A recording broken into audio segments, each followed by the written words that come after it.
né? A primeira coisa que eu queria falar hoje, tá? Consiste talvez em a certo modo, me desculpar, mas não é que eu sinta culpa, né? Portanto, é difícil usar essa palavra hoje, porque eu entendo que algumas pessoas tiveram dificuldades, né, com entrar no Classroom, tal, tal, tal. Ao contrário, eu, quando vou mexer no Ava, me perco todo, né? Então, vocês estão mais habituados, talvez, com Ava, e eu estou mais habituado com o Classroom, né? E aí, é claro, tem várias formas de simplificar as coisas. Eu estava organizando a disciplina, coloquei bastante texto, porque eu sempre adotei, como estudante, essa posição de tipo assim, se tem um monte de coisa aí, eu vou catar o que eu quero, entendeu? Eu vou catar o que eu quero, não vou ficar, né, tá ali cumprindo tudo, não sei o quê. No entanto, eu entendo que seja uma espécie de hábito que muitas vezes vocês vão ter essa impressão chocante de que tem muita coisa, que tem um volume muito grande, né? Mas eu sei, tá? Eu sei que a minha disciplina apresenta menos texto do que a maior parte das outras disciplinas de vocês. Eu sei disso. É um texto por aula de 20 páginas, tá? Enquanto as outras vocês têm de ler 2, 3 romances, mas não sei o que, de crítica, dá umas 1.000 páginas, no mínimo. Por período letivo. Aqui, se você fizer as contas, né, são 15 encontros, nem todos com coisas, nem todos com textos, não dá 300, pô. Né? E eu também coloquei o volume completo lá dos textos. Né? Coloquei o livro completo, aí vocês abrem o arquivo, aí olham lá, 800 páginas, eu vou ler 800 páginas para a semana que vem. Assusta um pouco. Oi, Luiz. Luiz quer falar. Fala, Luiz. Não, não, é que o bom dessa matéria está em português. Isso é ótimo, Como porque se... a gente tem que ler muita coisa em língua estrangeira. Então, assim, é bem rápido ler os textos Ah, em entendi. português. Ah, não sei É, como são os outros aqui. Falei italiano, ou inglês, ou sei lá, mas é difícil. uhum. Tinha um texto ou outro que eu estava pensando, que eu coloquei até, mas era tipo assim, não obrigatório, né? E assim, da minha experiência de estudante, né, eu não é bom parametrizar assim, mas os meus professores estavam um pouco se lixando. Põe as paradas aí em francês, põe em inglês, põe em alemão. Se ninguém sabe na sala, ele mesmo lê o negócio em voz alta e traduz ali, né? Se alguém sabe na sala, um estudante, coisa assim, traduz na hora, né? Então, eu fiz muita disciplina mesmo, partilhando com o pessoal de língua francesa, eles liam para a gente as coisas, né? Faziam resumos, apresentação e tal, coisa que também fica difícil quando a gente está à distância, né? Então, imagino que fique difícil. Só que, assim, é o tipo de troca, sabe, que eu acho muito bacana. Tem um monte de coisa rolando ao mesmo tempo, um monte de texto, escolhe o que vai ler. Se não quiser ler, joga fora o texto. Não abre, sabe? Mas vai pensando assim as coisas. Deve Deixa eu ser falar. legal, Oi, deve fala, ser fala, legal, fala. porque, por exemplo, a gente fica muito preso aos livros de teoria da literatura do Brasil. Talvez seria bom entender como é que é isso em outros países, sabe? É, A visão de outros lugares. eu acho muito interessante a gente ser capaz de misturar tudo isso, né, de fundir tudo isso. E o ambiente da universidade é porque a gente está com a coisa à distância. Né? O ambiente à distância dificulta muito esse processo de troca. Mas certamente, quando a gente voltar a conviver, né, a gente vai poder ter essas oportunidades de pegar textos, né, de dividir grupos. Ó, vocês são de um grupo aqui de língua francesa, discute isso aqui, expõe para a turma, entendeu? Eu acho que isso vai ser muito bom quando rolar.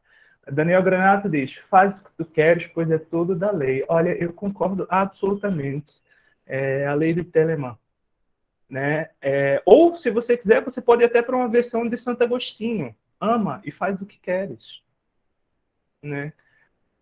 Contanto que você não esteja aqui, sei lá, para prejudicar os outros, contanto que você esteja empenhado no que você está fazendo, né? As suas atitudes como estudante, elas são sempre legítimas, né? Não roubando os meus livros. É sobre roubar livros que a gente vai falar daqui a pouco, quando eu contar a história do Abel, tá? Do Abel Batista. Mas a gente vai começar o nosso texto, a nossa discussão, por esse texto do Carlos Cunha. Tá? Carlos Cunha, eu acho que ele era professor, está aqui do Minho, ele faleceu, né, há alguns anos atrás, ele morreu novo. Mas ele vinha fazendo esse trabalho sobre a história literária. É claro que ele foca nos manuais, né, nas histórias literárias que existem e circulam em Portugal. Mas a crítica que ele vai fazer, né, da própria construção da história literária, né, ela é legítima, ela é válida para o caso do Brasil também, e até num outro sentido. Esse outro sentido é aquilo que a gente vai ver com o texto do Abel Batista, né? Eu queria só fazer uma pequena recapitulação, tá? Para a gente entender qual é o problema da história literária, considerando, né, essa perspectiva da invenção da tradição e qual é a relação disso com o texto do Abel, Literatura Brasileira com Propósito Cosmopolita. Eu acho que esse é o título, agora eu não consigo lembrar exatamente, mas eu acho que esse é o título. Né? Primeiro a gente viu lá com Antônio Cândido, né, aquela coisa do modelo autor-obra pública. Certo? Portanto, para você construir a história literária, você precisa desses três elementos do sistema: autor, obra, público. Nesse modelo, a gente não incluiu o ingrediente secreto do Antônio Cândido na formação da literatura brasileira, que é a ideia de brasileiro. Tá? É precisamente essa ideia do que seja brasileiro. Então, logo no começo, naquelas páginas, a gente viu que tá vazando um pouco de áudio aqui. A gente viu que... Como é, meu Deus? A seleção que o Antônio Cândido faz na formação, né, da literatura brasileira se pauta num critério de consciência, de intenção de nacionalidade. Uma coisa que ele falou, inclusive, é uma intenção que não tinha sido apresentada claramente, uma espécie de intenção subentendida de projeto nacional. Tá? Portanto, a seleção que ele faz, né, é sempre sob o critério de existir um traço distintivo, né, da produção literária que a gente possa dizer brasileiro. Tá? Então, a gente tem esse modelo. Autor, obra público, sempre com consciência de ser outra coisa que não Portugal. Tá? Depois a gente viu, né, no primeiro momento, que esse modelo tem vários empecilhos. O primeiro desses empecilhos é o conceito do autor. Né? O conceito do autor, Hansen discute, ele vai falar que tanto passa por essa morte do autor, né, da perspectiva da crítica estruturalista de Barthes, né, morte do autor, como, né, existe uma outra variação, uma outra variante da morte do autor, que é a reconstrução histórica da figura do autor. Tá? É a versão Foucaultiana do autor. Claro que tem outros conceitos de autor ali, mas para o que importa, né, eu acho que esse é o núcleo duro dessa articulação, é a ideia de que o autor não é a instância decisiva para a compreensão de fenômenos literários. Tá? É claro, se você tira o autor que pensa, sou brasileiro, escrevo como um brasileiro, você já fez ruir a ideia de literatura brasileira, tá? Como tal. O cara está pouco se lixando se ele é brasileiro ou se não é brasileiro. Né? Portanto, ele nem existe ali como uma figura a partir da qual eu possa, né, desenvolver um discurso sólido sobre a literatura. E eu acho que esse é o ponto. No entanto, o autor continua aí, né, como essa figura que pode ser recuperada arqueologicamente e vir a ser útil. Tá? Mas aí a gente tem um segundo golpe contra a ideia de o modelo autor-obra público, que é a ideia do texto. Né? A ideia do texto, bartesiano, visa, num primeiro momento, uma crítica, né, das instituições que organizam a recepção, o ensino de literatura. Né? Vocês devem saber que o nosso curso, ele nasce, né, é isso que o nosso texto aqui do Cunha vai mostrar, ele nasce com um propósito ideológico muito claro.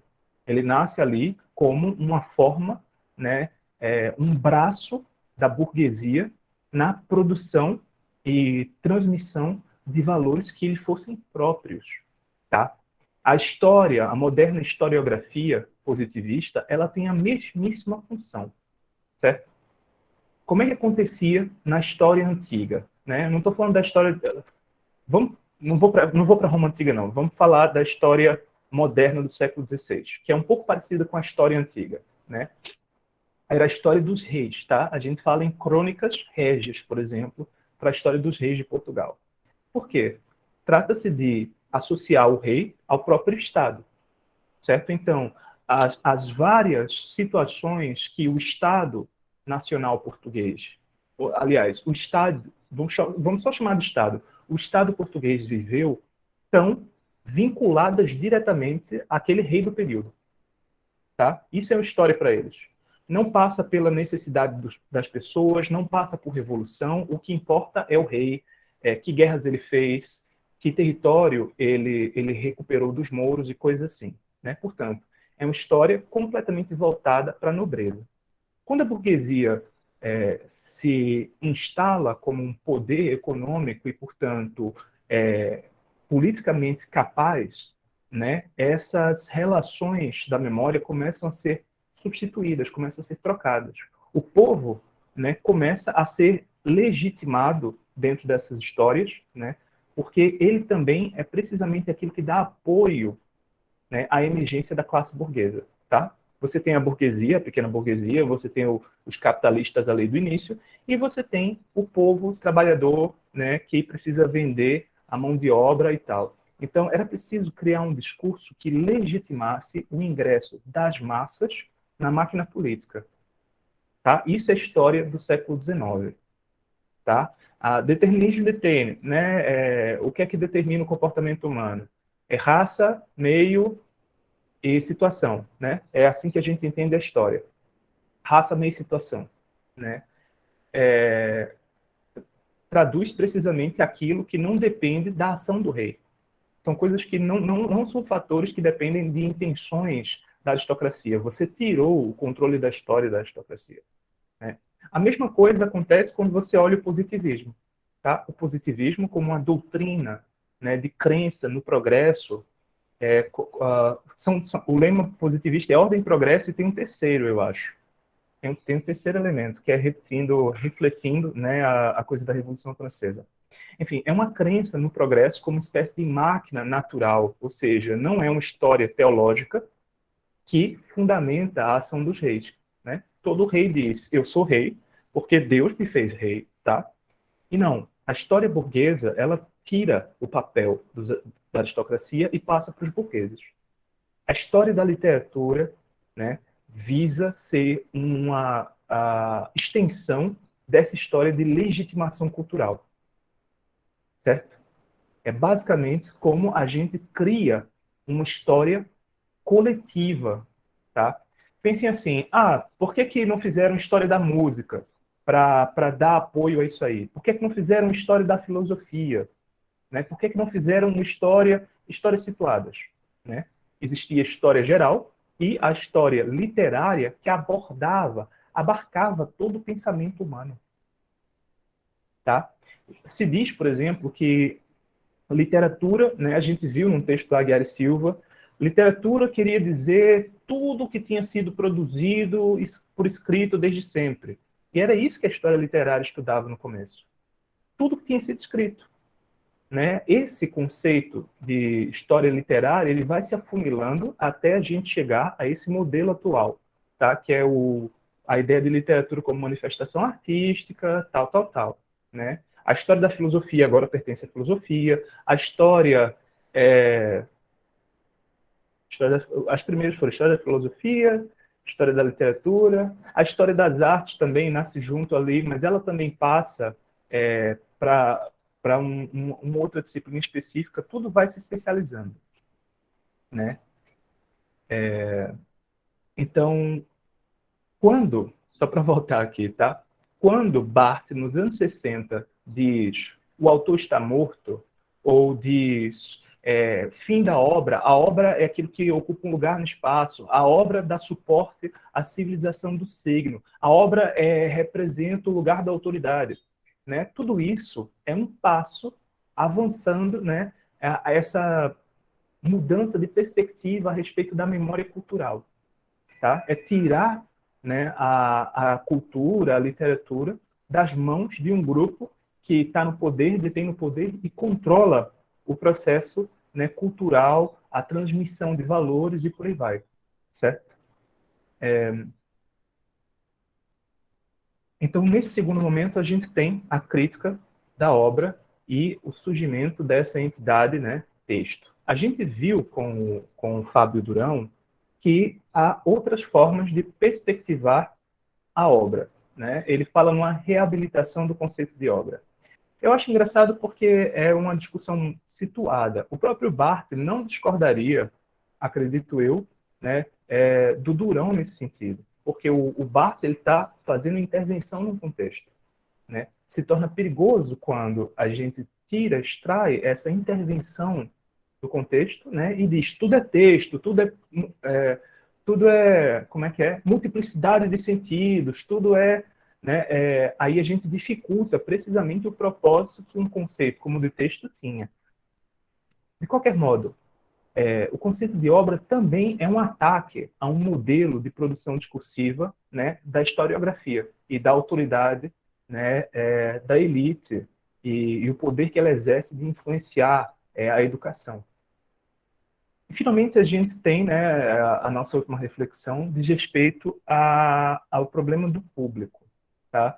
Eu não trouxe aqui questões que seriam também interessantes, como o público de massas, né, que anda em claro descompasso com a nossa pegada de literatura erudita, conceitual pesada, esse tipo de coisa, né, artística, né, por contraposição à literatura de entretenimento, muitas vezes se diz assim. Mas eu trouxe aqui, né, nesse momento, uma crise do que seria o leitor, uma crise das balizas para a interpretação e para a crítica. Tá? Com Humberto Eco, né, a gente viu isso en passant, eu reconheço, eu fiz um vídeo super... acho que fiz um vídeo. Acho que fiz um vídeo. Foi o último vídeo. Né? O texto percorria coisas que eu espero que vocês já tenham visto antes, porque a gente está na disciplina de Tele 4, né? E eu tentei assinalar essa coisa não é coisa, vamos pegar uma palavra melhor, tá? Essa tensão que existe entre dois modelos de interpretação. Um modelo seria aquele que Humberto Eco chama de superinterpretação, né? E o modelo interpretativo ali básico, né, do próprio Eco. Tem uns 10 livros sobre isso. Né? Ele está muito preocupado com estabilizar, né, aquilo que a gente pode fazer na hora de interpretar textos. E eu gosto da posição do Humberto Eco em muitos sentidos. Discordo um pouco da coisa da superinterpretação, né, porque, como a gente viu na outra aula, uma posição muito interessante é a de Kuller, né?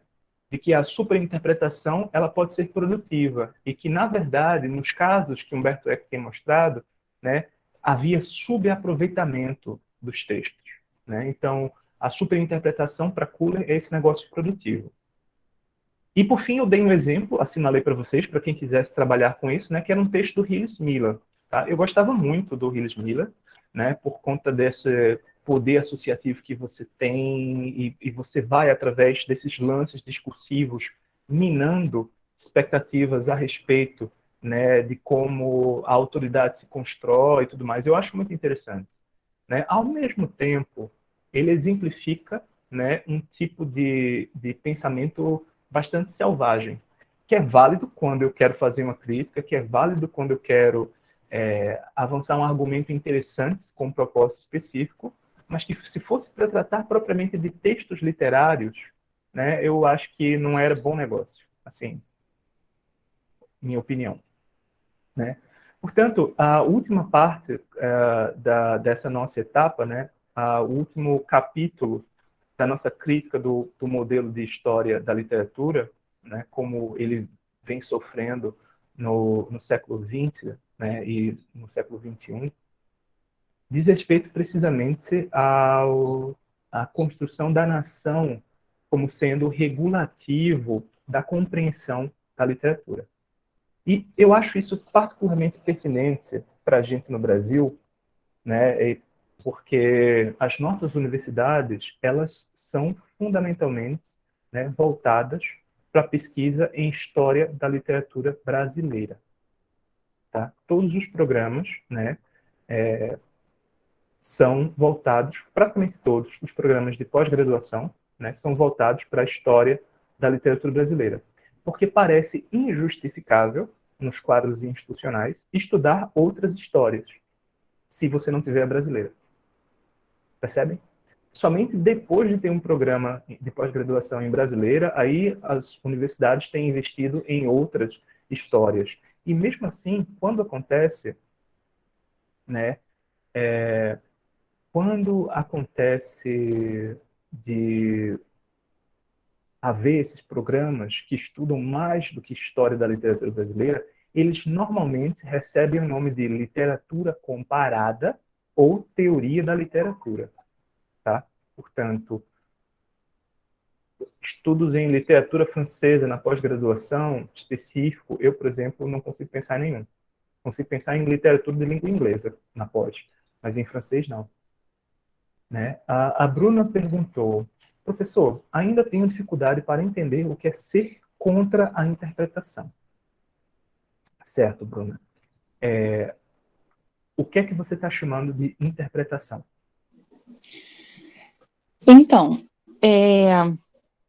eu não entendo mesmo quando os autores, e não é dessa disciplina até, mas tem a Susan Song, né, na outra, que tem um texto contra, se chama Contra a Interpretação, Uhum. mas a gente discute isso aqui também. Eu não entendo quer dizer, dá para entender que a interpretação, às vezes, até cria coisas e que se desvirtua e que vira até alguma coisa, uma leitura arrogante ali da arte, né? Tá, deixa eu anotar o que você está dizendo. Tá, continua. Mas eu não consigo... e aí, por exemplo, os próprios autores falam, tá, a interpretação é automática, né? Assim, a gente interpreta, a gente não tem... Então, eu começo partindo desse princípio, a gente não tem a opção de não interpretar. Mas tudo bem, existe o crítico que vai lá e escreve sobre a obra e faz associações. Mas porque o que eu não entendo é como não interpretar uma obra de arte ou um texto, sabe? Como não interpretar? Vou fazer um... Bom, você costuma ouvir música erudita? Não. Então, experimenta ouvir uma música sem letra, né, de 60 minutos. Você não tem parâmetros para traduzir a experiência, né, imediatamente em termos de um conteúdo que foi transmitido para você. Você se entrega, você se rende à experiência, né, da música. Então, por que você tem a preocupação de estar lendo um autor e traduzindo esse autor em outra linguagem? Certo? Por exemplo, um soneto que não exige interpretação nenhuma. Um poema não exige nenhuma interpretação. Um verso que não exige. Amor é fogo que arde sem se ver. Se você diz isso a qualquer pessoa, a gente tem uma compreensão automática do que seja, né? Porque diz respeito a um conceito de amor que a gente tem, né? A essa metáfora do fogo está associada culturalmente à manifestação amorosa, tal, né? Que ele arda, que ele queime sem ser visto, a gente entende precisamente, né, o caráter de interioridade do sentimento amoroso. Né? É um negócio que me consome por dentro e não é visível, não está marcado, não está dado assim. E se a gente continua por esse soneto, a gente diz, pô, é um soneto conhecido, né? Ferida que dói não se sente, contentamento te contenta, dor que desatina sem doer. Né? Se a gente continua, a gente consegue entender quase de imediato essa experiência, né? Com o mais básico, vamos chamar assim, o grau zero da compreensão. Certo? Foi por isso que eu perguntei o que é que você está chamando de interpretar. Quando você diz que não entende porque as pessoas são contra a interpretação, primeiro a gente precisa definir o que é a interpretação. Tá, interpretar fazer associações, como Tá. essa do poema. Mas associações, elas podem ser automáticas, estabelecidas, porque eu me insiro dentro de um contexto em que eu automaticamente percebo as coisas, né? Se você tem dimensão do espaço da sua casa, você não precisa olhar para onde você está andando. Você simplesmente vai, pode fechar os olhos e sair, porque você tem mais ou menos noção do espaço que o seu corpo ocupa, né? A Susan fala disso, né? Isso é propriocepção. E a interpretação, né, no ambiente acadêmico, ela é precisamente a recusa dessa relação imediata com as coisas. Então, tem duas formas de interpretação, tá? Não é simplesmente a associação automática, mas são essas duas formas de interpretar. Lá no Eco, tá? Eco coloca, né, ele fala da seita do véu, né? A seita do véu é aquele grupo de pessoas que acredita que por baixo, né, da superfície textual tem um sentido profundo. Aí você pode dizer, é a intenção do autor, é o verdadeiro sentido do texto, isso é a seita do véu. Tem um negócio ali que a gente tem de escavucar, né? E depois tem a interpretação, que é a maneira formalista de interpretar. Consiste em dizer como o texto faz o que ele faz, né? Portanto, amor é fogo que arde sem se ver. Ferida que dói não se sente, é um contentamento descontente, é dor que desatina sem doer, né? Todo mundo escutou a mesma coisa, todo mundo percebeu semanticamente a mesma coisa, fundamentalmente, né? Cada experiência foi atualizada, cada um com sua experiência de dor de corno e por aí vai, né? Normal. E, no entanto, como é que se constrói esse texto de modo, né, a permitir que a gente faça essas relações semânticas, né? Amor é fogo que arde sem se ver, ele queima sem se ver. Existe uma relação antitética aqui. Ele faz alguma coisa sem que outra coisa que normalmente acompanha esteja lá, né? Mas quando você diz é ferida que dói e não se sente, você já tem um paradoxo. Quando eu digo que isso é uma ferida que dói e não se sente, né, eu não preciso pensar muito a respeito disso ser ou não ser um paradoxo. Eu sei o que é, eu sinto em mim. Né? É dor que desatina sem doer. Não, por quê? Porque eu me delicio nisso. Né? Existe uma expressão que se utiliza para esse tipo de concepção amorosa, tá? No século, do século XIII ao século XVI, XVII, fala assim, dolende voluptas, a volúpia, né? O desejo pela dor, de sentir doer. Né? Portanto, são coisas culturais que a gente sente imediatamente. E a interpretação, ela vai dizer como o texto funciona.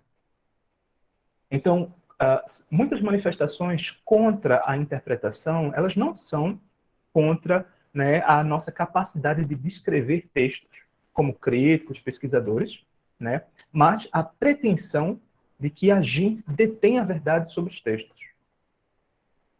Né? A crítica da interpretação é uma crítica da autoridade sobre esses artefatos culturais maravilhosos que são os textos. Né? E eu tento, quando eu estou dando agora prática também, e eu tento estabelecer um controle ali, eu digo, vocês têm que ser mais controlados, tá? Porque depois que vocês são controlados, vocês, o pessoal, tal, pelo amor de Deus, né? Mas, melhor dizendo, depois que a gente se controla, a gente também se liberta para muitas outras coisas, né? Uma coisa é fazer uma interpretação sem pé nem cabeça por meio de associações de uma inteligência selvagem, que a gente tem, né? Outra coisa é aprendendo a disciplina da interpretação, da correlação entre as partes, tal, eu ser capaz de produzir outras relações ainda, sistematicamente fazendo perguntas ao texto. Entende? Então, o problema não está, né, em interpretar certo ou interpretar errado, né, mas no que a gente está fazendo com o texto, qual é o propósito. Né? Muito, se a gente for ver, muito da história da literatura e da história da cultura e da vida é erro de interpretação. Erro de interpretação. Cara, não consigo trazer coisas da vida assim de imediato, mas há aqueles momentos de desencontro, de desentendimento entre pessoas, num determinado contexto, que são decisivos para que outras coisas aconteçam, para que certas verdades surjam, né? Para que certas coisas sejam manifestas, para que interesses surjam, e por aí vai. Da mesma forma como há na leitura de textos. Um autor não entendeu o outro, cometeu um erro de transcrição, produziu outra palavra, essa outra palavra ecoou por todos os tempos. Até, sabe, ela foi produtiva justamente porque ela errou, né? Eu tenho um livro muito interessante aqui de um autor, o Steve McCaffrey, esse camarada, tá? E ele fala no protossemântico, né? Aquilo que ainda não é semântico, aquilo que ainda não é sentido, mas tem o poder de vir a significar, né? E aí ele coloca entre os fenômenos de protossemantismo esses erros. Erros de interpretação, leitura, transcrição, tá? Consegui responder?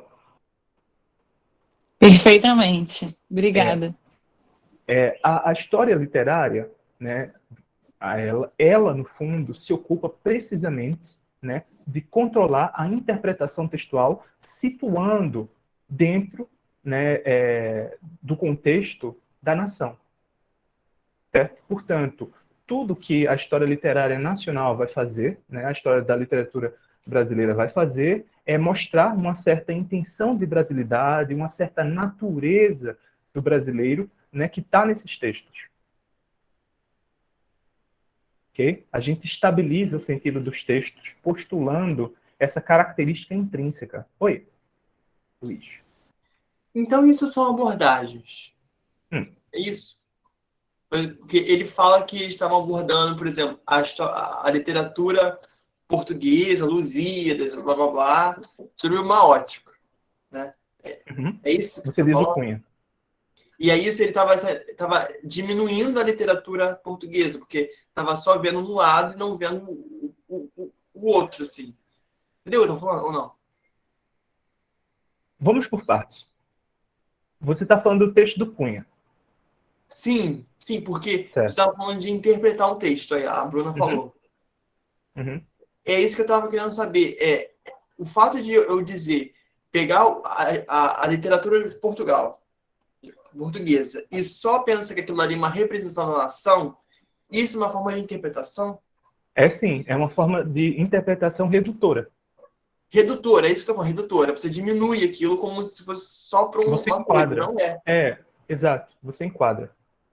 E, na Entendi. verdade, quanto mais pobre é a literatura, assim, sendo honesto, quanto mais pobre é a literatura, por N razões históricas e por aí vai, tá? Mais a gente insiste na especificidade, no colorido dela, para legitimá-la. Porque Shakespeare, por exemplo, pertence ao mundo. Homero pertence ao mundo. A gente está pouco se lixando se Homero era grego, se ele era árabe, se ele é um alienígena. Homero pertence ao mundo. Né? Agora, que a literatura de um país pertence ao próprio país é lastimável. Entendi. É lastimável. Porque só existe naquele universo. É isso. Exato. Não faz sentido em nenhum outro lugar. E aí, eu queria chamar a atenção a um outro fenômeno correlato a esse. Né? Antes da gente entrar aqui mais dentro do texto do Cunha, que eu já apresentei um pouco, né, na história que a gente fez, antes da gente entrar, a própria ideia de nação, ela passa hoje uma dificuldade tremenda, né, dentro do quadro do avanço do capitalismo. Se a gente faz uma pequena reflexão sobre a guerra, né, a gente vai perceber que as guerras nacionais, né, portanto, do final do século XIX, início do século XX, tá, e a Guerra Mundial era uma guerra de nações, né, o que havia era o interesse da elite, né, em controlar o mercado e a obtenção de matéria-prima. É guerra por um espaço que possa ser explorado, né? Daí a Primeira Guerra começou lá atrás, né, com a divisão geográfica do continente africano, tá? E a Segunda Guerra acaba sendo o mal-estar que já tinha sido começado ali, né, quando uma nação ela é empobrecida pelas restrições, né, impostas ali e tem esse espaço vital reduzido. É mesmo uma guerra da elite que vai se organizando, né, para conseguir mais matéria-prima, para controlar mais mercado. Hoje, uma guerra como essa é absurda. A gente não faz guerra para controlar o mercado dessa forma. A gente faz guerra para libertar os povos para participarem do nosso mercado, né? Os Estados Unidos não querem colocar lá uma filial deles diretamente, né? Colocar uma colônia americana no Oriente Médio. Israel já existe para isso, né? O que eles querem é manter o poder ali de modo que a produção do Oriente Médio seja escoada, o petróleo possa ser escoado. O que a gente quer, portanto, não é o privilégio de uma elite nacional, acaba sendo, né? Mas em última instância, porque o dinheiro ele é internacional. O Elon Musk vai ser trilionário, vai ser o primeiro trilionário da história, em 2024. Essa é a estimativa. Primeiro trilionário da história. Cara, trilionário, mano. Trilionário. Trilionário. Um vagabundo. Trilionário. Né?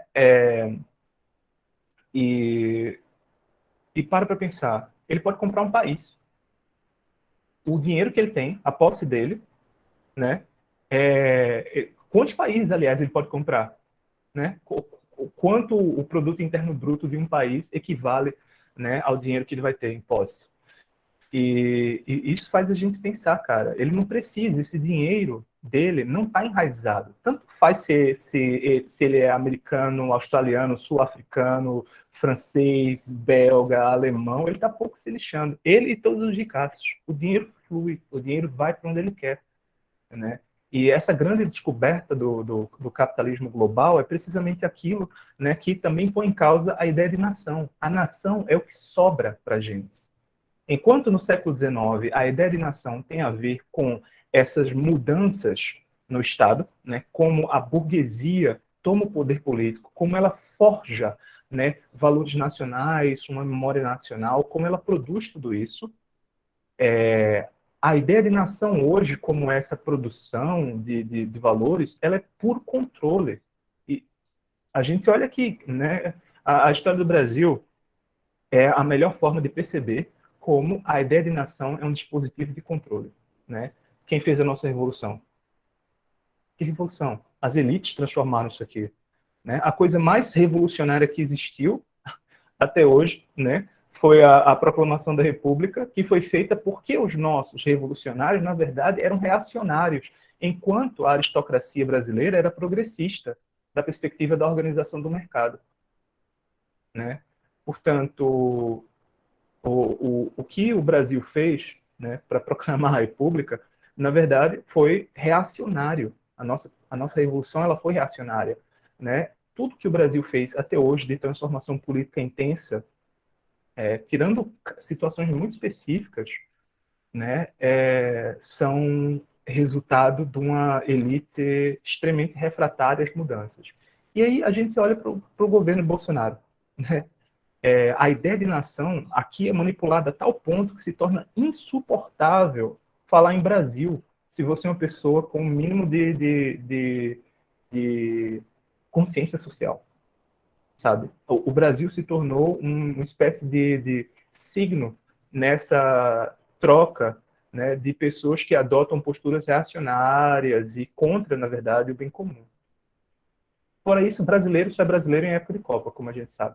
É quando a nação existe. De resto, a gente não se importa nadinha com a ideia do coletivo, né? Portanto, a ideia de nação hoje ela é marginal relativamente ao fluxo do dinheiro e ao fluxo da cultura, né? Não existe uma elite tão preocupada em fundar, em manter a ideia da nação, né? É um fenômeno completamente marginal. Completamente marginal. E isso dificulta, por exemplo, você quer falar em literatura brasileira contemporânea. O que é literatura brasileira hoje? O que é brasileiro na literatura contemporânea? Né? É a gente falar sobre tapioca, sabe? O meu poema registra 10 vezes tapioca e uma vez pitomba ali. É por isso que ele é mais brasileiro do que o poema que não fala pitomba?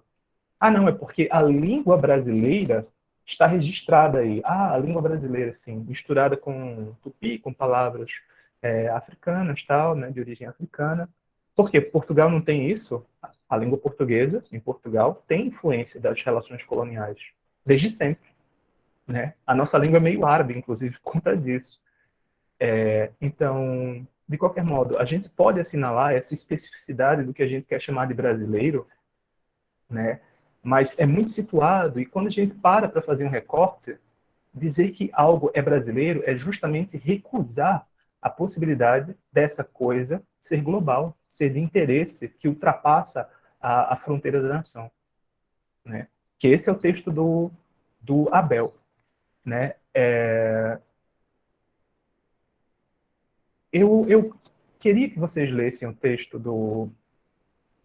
do Cunha. Eu acho que os tópicos dele, propriamente, a gente já discutiu, tá? Os tópicos estão bastante aqui. Mas ele é muito interessante, né? Se vocês não estão ligados nessa coisa, a ideia... Portugal é um problema para os portugueses hoje, tá? Como a moral ficou muito baixa depois da queda do conceito imperial do Estado português. Então, existe uma crise, né, da identidade dos portugueses que diz respeito precisamente, né, a esse envelhecimento de certas noções no território nacional quando há ingresso na União Europeia. Quando a gente olha para esses livros, todos eles são do ano 2000, é a época da integração de Portugal, né, à zona euro, tá?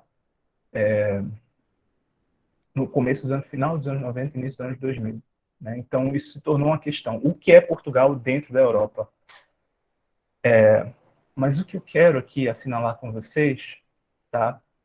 São essas obras que o Cunha referiu, né, para discutir a, a ideia de literatura nacional. Né? Percebam, por exemplo, aqui, que num determinado passo, o Cunha vai assinalar que a literatura nacional, né, permitiu uma certa coesão sociocultural mediante a vinculação de uma língua e literatura específicas com o cânone próprio à identidade cultural, certo? Portanto, isso diz respeito precisamente ao fato de que a cultura ela serve como cimento coletivo. E a gente pode ter isso da perspectiva das nossas instituições, né? A gente tem a literatura brasileira, eu não estou vendo outras disciplinas que tentem incutir esses valores práticos, talvez a história do Brasil, né? Mas é basicamente literatura brasileira e história do Brasil hoje. Antes a gente tinha outras disciplinas, tipo educação moral, qualquer coisa assim, que também davam esse help, essa mãozinha, né, para isso. Mas a ideia aqui é essa, tá? Precisa usar um certo conjunto cultural para estabilizar essas relações. E até hoje, né, quando a gente observa fenômenos da cultura de massas, é basicamente a construção de uma espécie de cânone próprio, né, que define quem está dentro e quem está fora, quem está enturmado e quem não está enturmado. Né? Só que, é claro, isso é feito em uma microescala e não tem, né, essa característica institucional mais ampla, né, e que torna o efeito duradouro, né? Todas essas associações culturais, eu sou geek, eu escuto tal coisa, tal, elas são muito mais táticas dentro da produção, né, da subjetividade humana. Enquanto aqui a gente está falando de um programa coletivo. Tá, Bruna, você colocou uma questão. Você quer colocar uma questão? Ou fazer uma observação? Isso. Quando o texto de...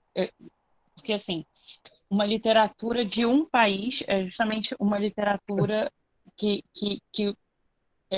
tem um conteúdo a respeito daquele país, como é a literatura portuguesa, como é a nossa em vários momentos, inclusive em momentos em que isso foi comentado, né, por Dom Pedro. Mas isso é pobre? Você disse que isso é algo que empobrece a literatura? Você acha que você é mais especial por ser brasileiro ou por ser uma pessoa? Se você tivesse que escolher. Se eu tivesse que escolher, eu seria alemã. Vê, Mas e você é brasileira, esse é o ponto. Né? A ideia de brasilidade como um conteúdo pertence precisamente a um plano em que eu estou utilizando a construção da imagem da nação para algum propósito. Então, isso empobrece, sim, porque eu não estou preocupado com transmitir uma experiência humana, eu não estou fazendo uma reflexão global, eu estou falando, né, que eu moro num país que tem muita bananeira, vendedor de pitomba à torta e direito no meio da rua. Percebem? Pode ser interessante para a construção, certo, de uma identidade particular. Por exemplo, quando eu penso nas literaturas africanas de língua portuguesa, tá? Português é a língua do colonizador, é a língua das instituições, porque é uma questão histórica e tal, tal, tal. Né? É também a língua que apazigua em determinados territórios, né, os conflitos étnicos, por exemplo, em Moçambique. Tá? Portanto, o português, como língua comum, né, se sobrepõe à múltipla identidade e produz uma identidade particular ali. Tá? Então, são literaturas que surgem no desejo de produzir uma nação. E é isso que o Abel vai falar, tá? Já entrando agora mais ou menos no texto do Abel. É isso que o Abel vai argumentar. A literatura brasileira, ela exprime muito mais, né? A história da literatura brasileira exprime muito mais o desejo de ter uma literatura do que o fato de ter uma literatura. Tá? Pode repetir? Mas posso? Isso que eu acabei de falar? Não, a literatura, não sei, a última frase. Tá, a literatura brasileira, a história da literatura brasileira exprime muito mais o fato de a gente desejar ter uma história do que o de já ter uma história, do que já ter uma literatura, né? Vamos pegar, por exemplo, o texto do Abel. Vamos passar essas referências, eu queria que vocês vissem aqui, tá? Nesse texto do Cunha, ele é muito aplicado na hora de falar sobre como foi montada, discutir a invenção da nação, né? Tudo isso é muito interessante aqui, é por isso que eu recomendo esse texto. Né? Passa por questões de cânone, por exemplo. Né? Por que a gente tem um cânone? Quando o cânone da literatura brasileira foi montado, né, o Antônio Cândido ele se preocupou mesmo com excluir Gregório de Matos. Isso desencadeou aquela querela, né, de dizer o sequestro do barroco na história da literatura brasileira. Por quê? Porque, segundo Cândido, aquilo não oferecia, né, uma consciência nacional passível de introdução dentro do sistema da formação da literatura brasileira. Né? Portanto, não sendo brasileiro, né, não deveria ser estudado. E até hoje, dentro da forma como as nossas instituições se organizam, você fazer estudos da literatura colonial, portanto, da época em que não existia Brasil, é problemático. Tá? Bruna, você levantou a mão novamente. Oi. Eu não sabia que o Antônio Cândido tinha feito isso, eu não lembrava, enfim, acho que eu não sabia mesmo. Então, mas o que Portugal fez inicialmente com a literatura deles, embora ainda hoje eles tenham esse traço, né, de crítica ou exaltação. Eu acho que a crise de hoje não tem a ver com a crise daquela época. A crise de hoje é outra. Tá, mas o que eles faziam, não eram todas as nações que estavam fazendo naquela época? Era. Então, toda essa literatura, né, tem um valor baixo, é isso? Pequeno? Não dessa forma, não é isso.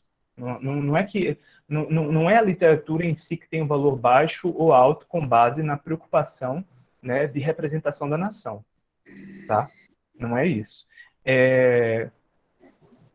Os românticos, eles tinham como projeto, né, parte de um projeto ideológico, como os autores românticos, eles eram, né, da burguesia, ou quando eles alcançaram algum grau de aristocracia, eles têm origem na burguesia, tá? Eles têm uma preocupação com legitimar as transformações que o Estado vem passando, certo? Que o Estado vem passando. Então, é claro que isso gera um problema, que eu sou um autor português e vou estar aqui imitando uma coisa que um alemão fez. tá? Eu sou um autor português imitando uma coisa que um alemão fez. Eu acredito que a pobreza no processo não se refere ao fato de você estar reafirmando ou não a nação, estar imitando ou não um alemão, tá? Mas essa forma cultural, ela existe com o avanço da burguesia. E a burguesia portuguesa, ela era atrasada relativamente à burguesia do centro da Europa, que foi muito mais rapidamente industrializada, né? Porque era muito mais letrada historicamente. É como os países do norte da Europa. Aquilo ali é o paraíso porque os caras sabem ler desde 1500, né? Aqui a gente ainda está aprendendo. Não sei se eles sabem desde 1500 assim, mas o fato é, a gente ainda está aprendendo a ler. Portanto, o que acontece não é simplesmente, se é nacionalista é pobre. Não. A nação é um dispositivo, né, que, como tal, serve para estruturar também experiências que ultrapassam a própria ideia de nação. É precisamente essa ultrapassagem que não acontece em certos autores. Certo? E aí, esse é o argumento, né, inclusive esse é o núcleo do argumento do Abel. Tá? Esse é o núcleo do argumento do Abel. Por isso a gente pode retomar essa questão do nação e pobreza com Abel no instantinho. Só para avançar mais um pouquinho esse texto, deixa eu ver se tem algum outro ponto que seja assim particularmente interessante. Não. Eu acho que do texto do Cunha, os pontos principais foram tocados. Ele vai fazer depois, lá no final do texto, uma aproximação ao idealismo alemão, faz uma leiturinha, funciona para pensar a ideia de uma história universal, tá? A ideia de história geral, papapá, depois a disciplina literária, mas também uma preocupação com produzir uma narrativa que congregasse todas as manifestações culturais, portanto, o chamado espírito, né, do mundo, tá? Dentro dessa ideia de espírito do mundo, cada literatura nacional contribuiria como uma manifestação particular, certo? Esse é talvez o principal ponto aqui, né? A ideia de uma multiplicidade concreta. Concreto pluralismo. Ele não é simplesmente afirmado, decretado desde cima, mas ele é construído com base no reconhecimento recíproco, né, das diferenças, na aceitação e na defesa dessas diferenças. Não existe uma simples formalidade, tá? Então, os românticos, eles tinham esse conceito, né, de literatura mundial como uma soma de todas as literaturas, de tudo que era local, certo? Então, a afirmação da nação, nesse contexto, né, é um dispositivo que transcende o mero nacionalismo, certo?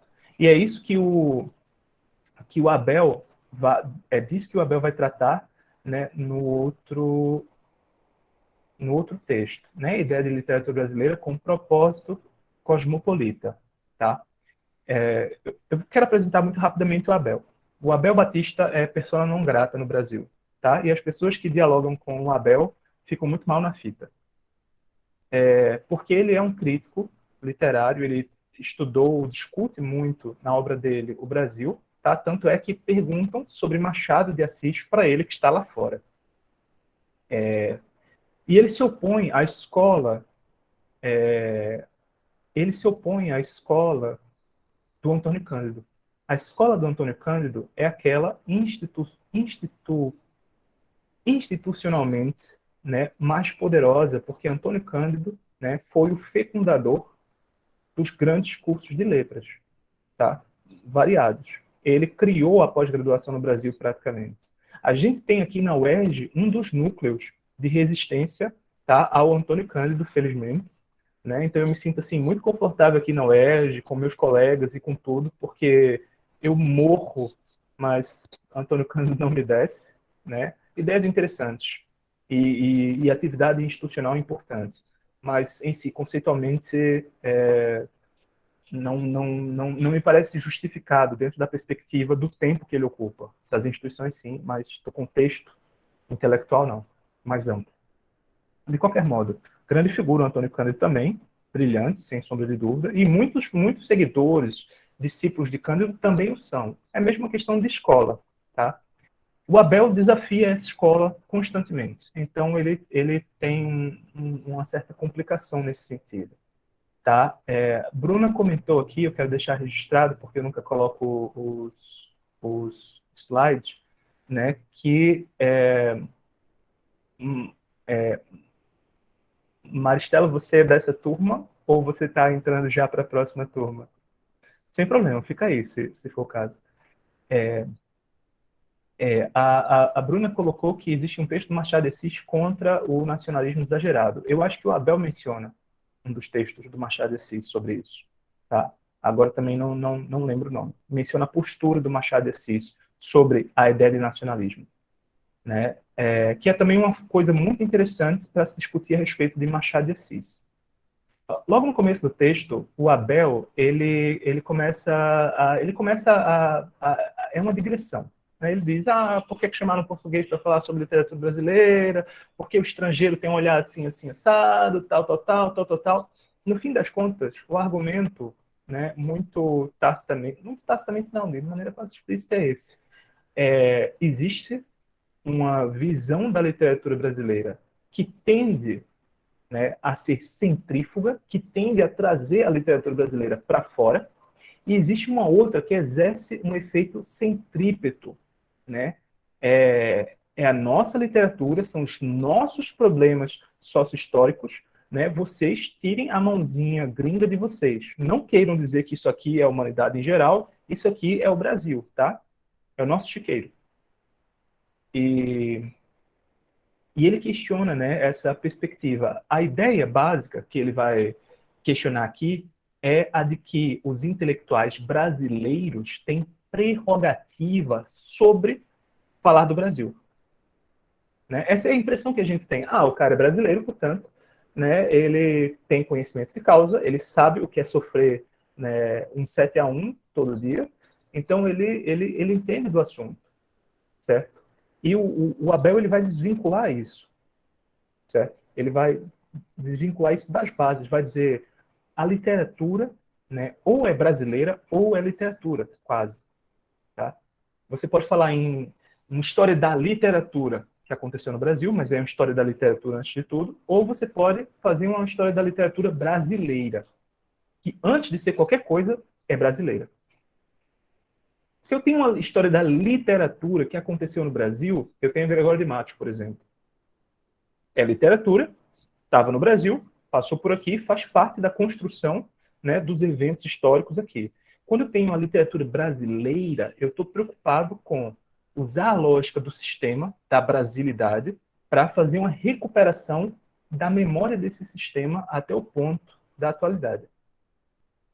Vocês percebem? Né? Há duas formas, por exemplo, de fazer história. Duas formas básicas. Né? Nietzsche, numa obra chamada... Uma das chamadas meditações extemporâneas, né? Fora do tempo. Zeitgenössig e Reflexionen, sei lá, alguma coisa assim. Tá? Meditações, pensamentos, reflexões extemporâneas, fora do tempo. Ele vai fazer uma sobre a construção da história. Né? Ele diz que há 3 tipos de história. Há uma história... Agora esqueci também o nome, olha só. Da erudição, há uma história... Daqui a pouco eu vou retomar, tá? Existe uma história monumental, né? E existe a história crítica, tá? Monumental, crítica, e a outra tem a ver com antiquária. É isso aí, uma história antiquária. O que é história antiquária? A história antiquária é uma coleção de dados que podem ser usados em qualquer sentido. Eu reúno várias coisas que aconteceram. Reúno tudo. Isso é história que abarca tudo. Antiquária, tá? Na época de Nietzsche, esse conceito de história antiquária está associado à própria disciplina. Nietzsche era filólogo. E uma das definições de filologia era o estudo de tudo que já tinha sido produzido de melhor no mundo. Tá? Então é tudo. Envolve tudo. E você tem a história, né, monumental. O que é a história monumental? É a história feita dos grandes eventos, dos grandes episódios que definiram o caráter nacional. Tá? Percebam, Numa delas eu registro tudo e deixo para o futuro decidir o que vale ou não vale. Na outra, eu construo uma narrativa a partir do que eu estou vivendo hoje. Eu construo a memória daquilo com que eu me identifico. E ao fazer essa memória, eu suprimo o não oficial, eu suprimo os outros grupos. É uma história feita sobre mim, certo? Sobre mim como parte da elite burguesa, né? Recém-chegada ao poder, por exemplo. E existe a história crítica, que é uma história que avalia essas condições, né? Que desenterra essas ossadas, tá? Acontece que, quando a gente fala em história da literatura brasileira, a gente está falando numa história literária de caráter monumental. As obras funcionam como monumentos, né, que foram marcantes para a construção de um sistema que eu digo, esse sistema aqui, ele já não é português, esse sistema aqui não é americano, em amplo sentido, esse sistema é brasileiro. Tá? E aí a gente entra naquela lógica completamente débil mental da literatura gaúcha, da literatura goiana, da literatura... Cara, eu vi outro dia, mato-grossense. Não, porque aqui é um grupo de estudos em literatura sul-mato-grossense. O quê? Isso para mim é tipo tá estudando sei lá, as sacolas a sacola de pão das padarias do bairro aqui, entendeu? Eu vou em todas as padarias, eu digo, essa sacola é assim, essa sacola é assado, tal, vou fazer discussão disso aí. Porque qual é o alcance desse conceito de literatura paraibana, né, fora da Paraíba? Existe, né, porque a gente tem autores paraibanos que fazem parte do cânone nacional. Mas qual é o lugar de dizer? São estudos de literatura paraibana. A gente estuda o meu tio, a minha prima, o meu bisavô. Percebem? Essa especificação, a lógica da especificidade, né, ela precisamente consiste em legitimar certos produtos que eu vou selecionar como sendo característicos, né, e deslegitimar, desautorizar as outras vozes, né? E daí, né, o Abel reconstruir nesse texto uma discussão entre dois críticos de Machado de Assis, um estrangeiro, né, e o próprio Roberto Schwartz, discípulo, continuador, melhorador, né, avançador da escola do Antônio Cândido. Certo? Deixa eu ver algum outro ponto que seja interessante para a gente pensar aqui. O que vocês acharam, gente? Eu estou falando sem parar, mas como foi a leitura de vocês? Do Abel. O Abel roubou livros da casa de um professor, quando ele era estudante.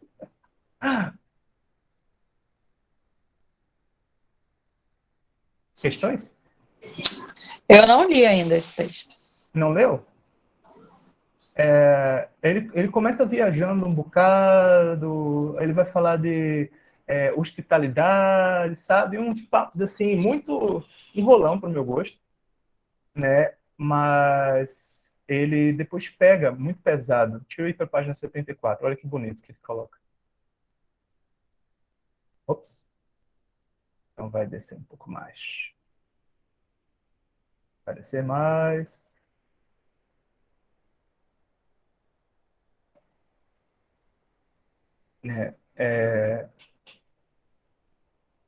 Opa. Não é. 74.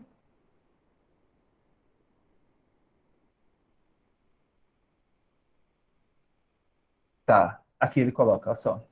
Ele vai retomar aqui o Franchetti, tá? Franchetti é um professor da Unicamp, atualmente aposentado, né, que talvez vocês conheçam um pouco da história das instituições, mas Antônio Cândido, né, ele presidiu, organizou vários cursos de letras no estado de São Paulo. A USP, né, ele que manda na USP até hoje, a Unesp, tá? A Unifesp é um negócio que segue a linha do Antônio Cândido, né, e a própria Unicamp, o curso de literatura lá é da obra de Cândido e discípulos. Só que o Cândido perdeu força lá, né? A Unicamp foi criada como uma universidade totalmente voltada para a pós-graduação. ela não foi criada para ser graduação, tá? Então começou com a pós lá. E em virtude disso, a discussão já começa muito madura, né, dessas perspectivas teóricas. Então, Cândido teve discípulos lá que permaneceram bastante tempo, mas muito facilmente perspectivas que contestavam, né, a escola de Cândido cresceram lá. E o Franchetti é um desses, tá? Franchetti é um desses pensadores da literatura brasileira e da literatura como um todo, tá? Contemporâneos que desafiam Cândido, né? O Alci Pécora faz isso também na Unicamp, diretamente, confronto direto contra a figura do Cândido, né? Inclusive, o Pécora, ele conta umas histórias assim fantásticas sobre o Cândido. Se vocês tiverem a oportunidade de ver o Pécora numa palestra um dia, façam isso.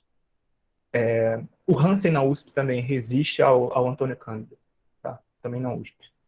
De qualquer modo, mencionando aqui esse estudo do Franchetti, essa discussão do Franchetti, né, o Abel nota que existe um dispositivo anticosmopolita de equívocos, certo? São erros, equívocos, né, no raciocínio, que transformam, né, o estudo da literatura brasileira num dispositivo anticosmopolita, né? Ele diz, primeiro existe uma confusão que dissolve toda e qualquer diferenciação, eu estou lendo aqui, né, literária em caráter nacional, né? E a redução de todos os fatores de diferenciação a um único, a influência da realidade local. Tá? Portanto, a ideia básica é de que eu vou estudar a literatura brasileira porque ela tem um caráter nacional. E esse caráter nacional é definido pelo quê? Pelo retrato da realidade nacional. Né? Então, só quando a gente para pensar assim, a gente diz, pô, mas tem um pressuposto isso, né? A literatura estabelece, dessa forma, uma relação com a realidade. Vocês conseguem pensar em algum conceito para isso? Para essa dependência da realidade?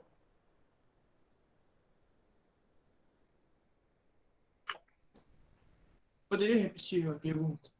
Sim. Aqui, né, nesse conceito de literatura brasileira, a gente tem um conceito do que seja brasileiro, ou seja, nascido no Brasil ou que fale sobre tapioca. Isso é brasileiro. Né? Ou caipirinha, se bem que a caipirinha é holandesa. Né? É uma invenção dos protestantes, né? Quando eles ainda enchiam a cara, eventualmente. Hoje não, que beber é pecado. E foi inventada pelos holandeses. Mas, voltando aqui para a nossa questão, né? A gente tem essa ideia do nacional, do próprio nacional. E a gente tem a ideia de literatura. Nesse conceito de literatura, o que está implicado aqui? Tipo assim, se eu fosse explicar o que essa literatura está fazendo em relação a essa nação, o que seria?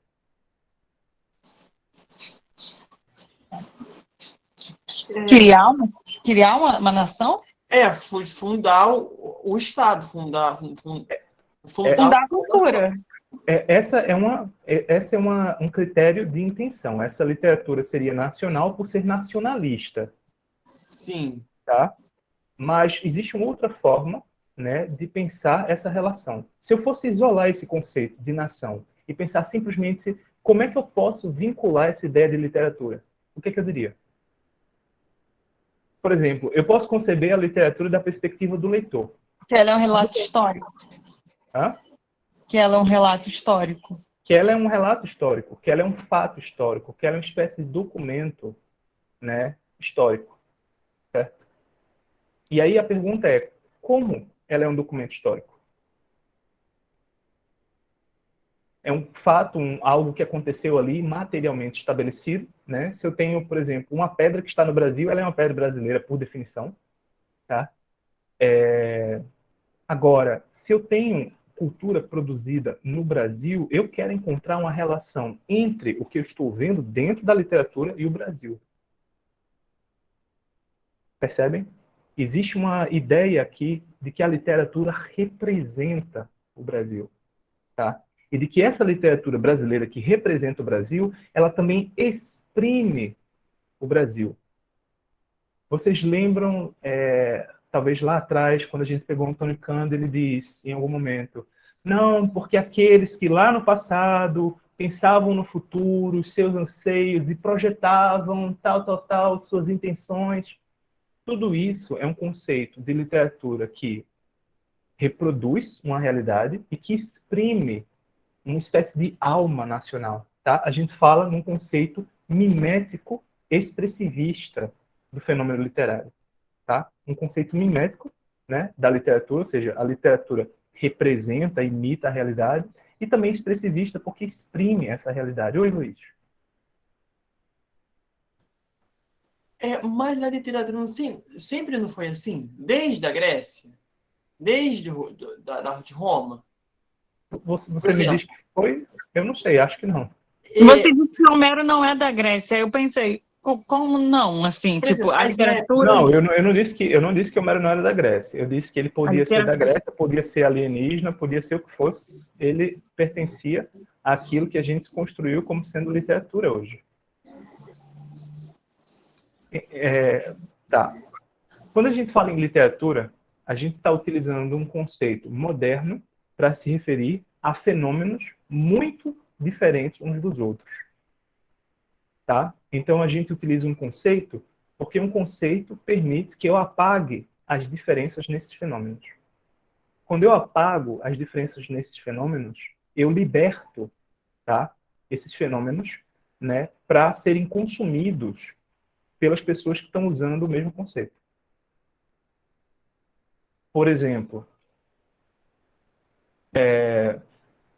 tá, o pessoal da outra turma está chegando, eu acho, né? Mas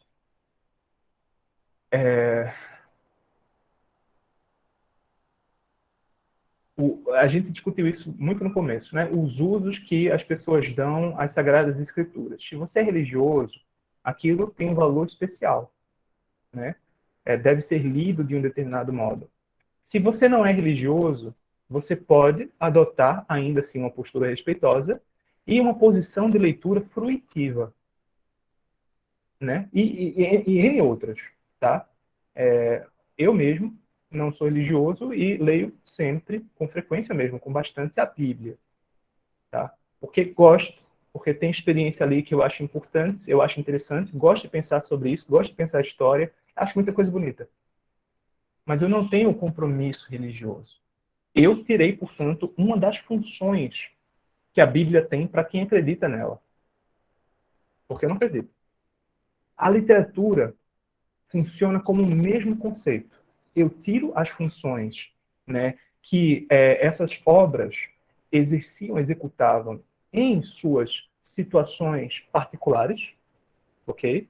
Tiro essas funções de lá e trago para o meu universo e digo, não, essa obra aqui, esse texto, não é um modelo de comportamento heróico que é brutal, mas que mostra a vicissitude da guerra ou a necessidade de você ser malicioso, viu? Que isso aí é Odisseia. Né? A Odisseia não é um texto que ensina pessoas a serem maliciosas, não. É simplesmente uma história, uma aventura bacana, assim, assim, assado. Então, eu tiro de contexto essas relações e consigo aproveitar a leitura. A literatura é um conceito que apaga as diferenças. Todos os conceitos apagam, em alguma medida, a diferença, mas a literatura faz isso intencionalmente. É parte do próprio programa, do próprio conceito burguês de literatura. Tá? O próprio conceito burguês de literatura visa tomar a produção cultural dos aristocratas, né, e dizer, isso é parte da nossa memória, já não é só de vocês, é nosso também.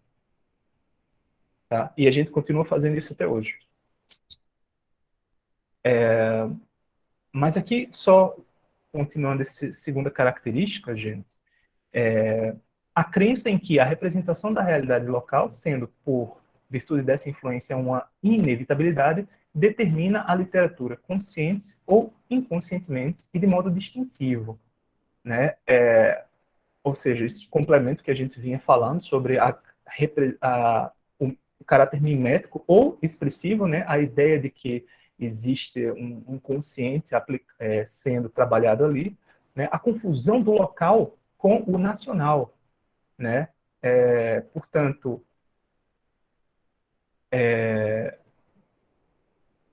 a ideia de que o específico dali é o que está situado mais próximo a mim, né, e que não leva em conta as diferenças que a própria ideia de nação, né, precisa ter, porque se constrói de múltiplas classes, se constrói de diversos grupos diferentes enquanto unidade, né?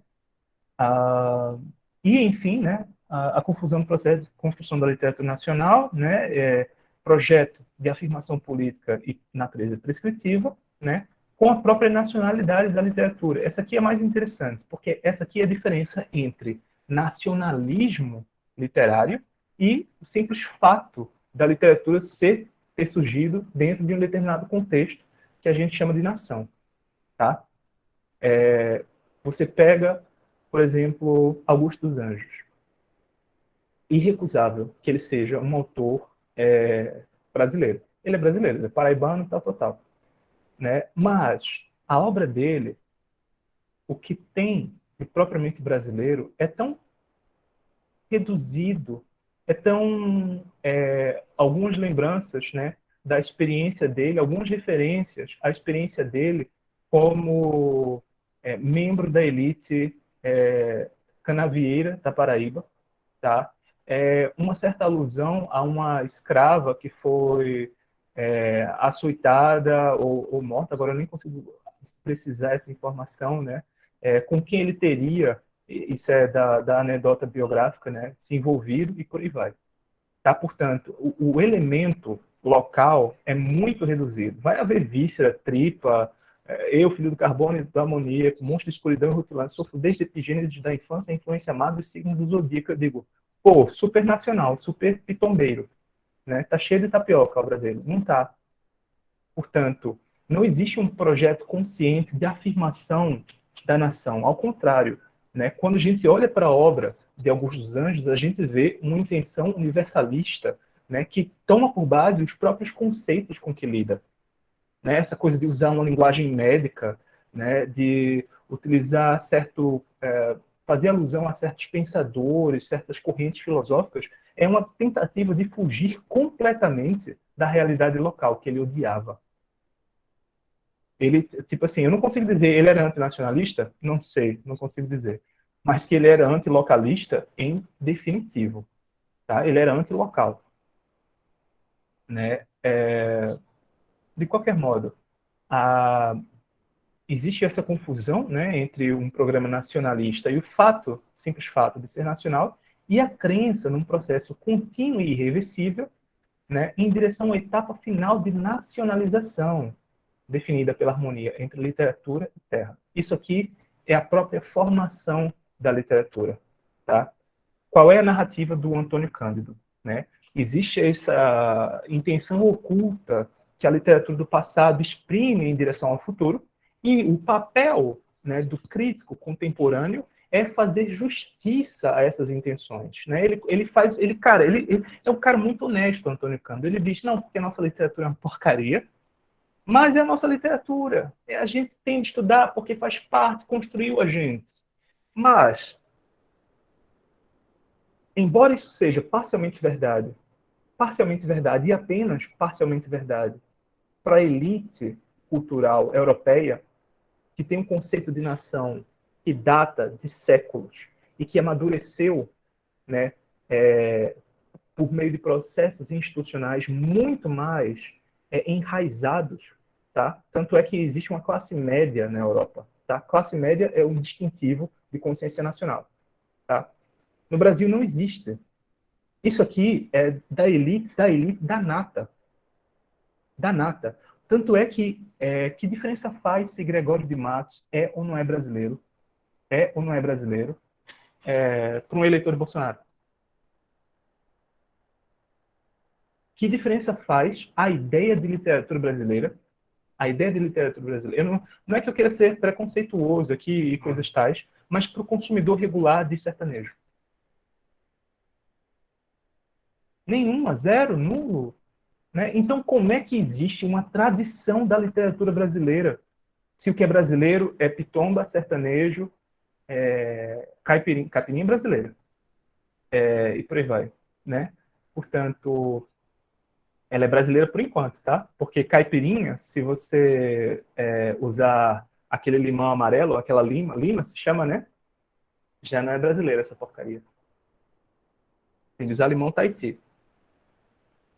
Portugueses nunca entendiam, eles vinham com aquelas coisas amarelas e eu dizia, eu não vou fazer caipirinha com isso aí, meu camarada. Isso aí não funciona.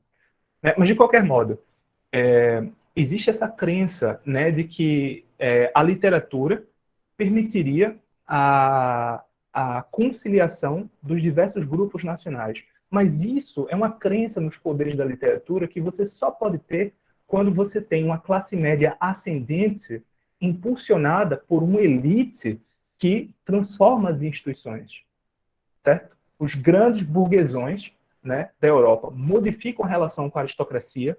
Com isso, as massas se desenvolvem juntamente, a universidade se desenvolve como uma forma de rapidamente profissionalizar as nações. Então, se começa a crescer na Europa no século XIX e depois prolifera no pós-guerra do século XX, tá? Na Europa, para fazer isso muito rapidamente. Essa ascensão rápida permite, aí sim, que exista uma certa consciência social, né, mediada pelos produtos culturais. Mas se você virar para qualquer acadêmico aqui, qualquer acadêmico, e buscar defini-lo em termos de uma brasilidade arraigada, né, e baseada no sertanejo, no pagode, coisas tais, você vai ter problema. Você pode dizer, não, samba e tal, até gosto e tal, mas se isso define você como brasileiro, você diz que isso faz parte da sua tradição, é isso que você vai incorporar, aquilo que você vai transmitir para gerações futuras? Definitivamente não. Né? Cada um com sua outra viragem com respeito àquilo que se quer fazer, mas o fato é, a cultura factualmente nacional, em amplo sentido, nacional e contemporânea, não é aquela que a gente constrói discursivamente como sendo representativa das necessidades nacionais ou de interesse coletivo. Certo? Então, tem o seu aspecto engraçado, a certa porosidade que hoje a universidade apresenta relativamente às manifestações culturais de massa e periféricas.